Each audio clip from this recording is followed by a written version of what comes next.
കഷ്ടപ്പെട്ടാൽ ഇഷ്ടം പോലെ പൈസ ഉണ്ടാക്കാം. ഇങ്ങനെ ആരോന്ന് പറഞ്ഞ കേട്ടണേ. അങ്ങനെ അറിഞ്ഞാട്ടോ ആകെ 2 ദിവസം സമയമില്ലേ. ഈ 2 ദിവസം കൊണ്ട് ഞങ്ങൾക്ക് ഒരു ബിസിനസ് ചെയ്യണം. ഈ 2 ദിവസം കൊണ്ട് പറഞ്ഞാൽ ബിസിനസ് ചെയ്തുകൊണ്ടിരിക്കണം. അങ്ങനെ കുറച്ച് ചിപ്സ് വാങ്ങി ആ ചിപ്സ് പേക്കാക്കി വിൽക്കാനുള്ള ഉദ്ദേശമാണുള്ളത്.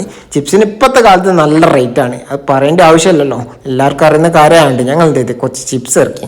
ഏകദേശം 3 കിലോൻ്റെ ഒരു കവർ അതിന് വാങ്ങിയത്. പക്ഷേ അത് മാറ്റി ഞങ്ങൾ ചെറിയ പേക്കാക്കി വിൽക്കാനുള്ള ഉദ്ദേശം. ഒരു സീലിംഗ് മെഷീൻ വാങ്ങി, വലിയ വില ഒന്നുമില്ല. അതെന്താക്കി ഞങ്ങൾ വാങ്ങി നേരെ വിൽക്കാനുള്ള ഉദ്ദേശം പറയുന്നത് ബീച്ചിൽ കട വിട്ടത്.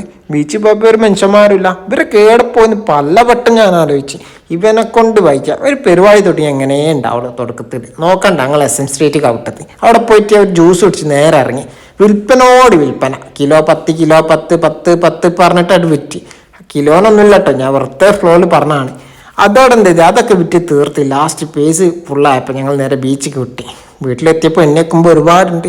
ഇത്രയുള്ള പരിപാടി. വീട്ടിൽ നിന്നാലും നാട്ടിൽ നിന്നാലും ഒക്കെ പൈസ ഉണ്ടാക്കാം. ബിസിനസ് ചെയ്യണമെന്നല്ലോ, ഒരുപാട് ഉണ്ടാക്കണം, അതൊക്കെ നടക്കുള്ളൂ. കുറച്ചൊന്നും